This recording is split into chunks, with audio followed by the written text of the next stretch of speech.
Right, welcome back. Now, as Parliament reconvenes today, all eyes will be on Budget 2023, which will be tabled on Friday. There are many anticipated expectations and proposals from all the ministry to drive the current recovery momentum. However, what are the perspectives of entrepreneurs and small and medium-sized businesses on the budget for 2023? And joining me today is Kuala Lumpur and Selangor Indian Chamber of Commerce and Industry President Nivas Ragavan. Thank you, Nivas, for being with us. Now, Nivas, during the 2-year pandemic, entrepreneurs, especially the SMEs, faced a tough time. And in your opinion, what are the important actions the government needs to include in the budget?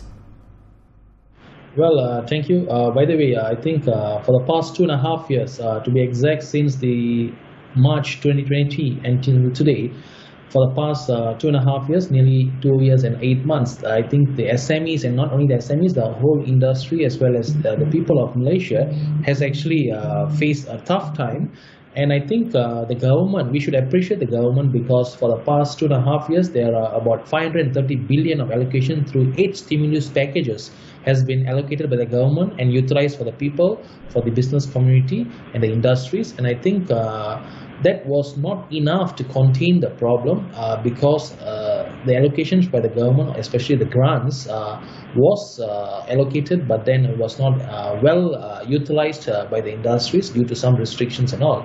But however, in this coming tabling of Budget 2023, on 7th of October, I believe the government would have did some risk analysis on the issues that the industries has faced over the period of 2.5 years over. So I believe there would be some additional grants, extension of all these particular allocations on the wage subsidy programs, on hiring incentives, grants especially on the digitalizations, automations, the different kinds of upskilling, reskilling grants, and all those kind of things to ensure that the ecosystem of the business community is sustainable, and also to support the business that has earlier crippled down due to this particular pandemic. So the government would actually take into account all these indicators that the industry has been facing to ensure that this budget not only works as an election budget, but a budget that contains to ensure the sustainability of the business community to go forward to embrace 2023 with huge challenges coming up. Right. And in your opinion, in your self-opinion, what would you like to see in the budget specifically? You can name one. Well, I would like to see allocation of grants, especially on the digitalization and automation grants that supports the services and the manufacturing sectors. And also, government has these grants that actually assist the SMEs to be on par with one of the thrusts of the Industry Revolution 4.0, which is digitalization. Digitalization is very important for our businesses today to ensure that they are on the ecosystem to globalize their business. So this is every SME should embark on this adoption of digitalization and automation to make sure that these grants are utilized and also benefiting their SMEs. So I would see that the government should allocate on this particular grants. Right. Despite the budget, what are your predictions for the overall business sector? Well, you see, for the past Q2, the GDP was surpassed from 5.3 to 6.3. It was at 8.3, the GDP. So what we see is the GDP was 8.9. So what we see is Q3 and Q4, the GDP should be stronger or sustainable, and way forward, the businesses are supposed to, despite embracing challenges, the businesses will definitely overcome it and become better. However, we have a huge challenge today because we are dependent on foreign labor.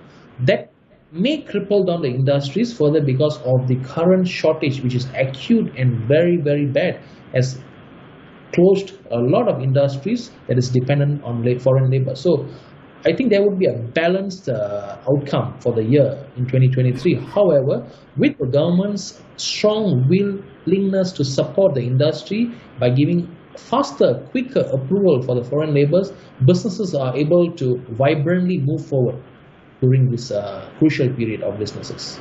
Right, and talking about supporting government supporting the industry, in the budget 2022, the government allocated about 100 million ringgit in smart automation matching grants to 200 manufacturing and service companies, while there are financing facilities provided by banks, namely the SME automation and digitalization facility. And are the allocations properly allocated to SMEs? Well, I would say the government has allocated pretty well in all the 8 stimulus packages, as well as last year's tabling of 2022 budget, and also in 12 Malaysian plan from 2021 to 2025. But what we see is the grants accessibility, there is restrictions there, and also the financings by the private financial institution as well as the development financial institution. The grants, again, the financing facilities are available in abundance, but the accessibility for the SMEs are restricted, mainly because the banks are still looking at the requirement of standard requirement like SKYPE and CTOS, even though Bank Negara has said that during the COVID period, most of the SMEs have taken moratorium and they are recovering, and the bank should not look that as a reference system. However, the banks are still following that. But what we have written to Bank Negara through our memorandum recently was that to ensure that all the banks, especially the private financial institution and the development financial institution, should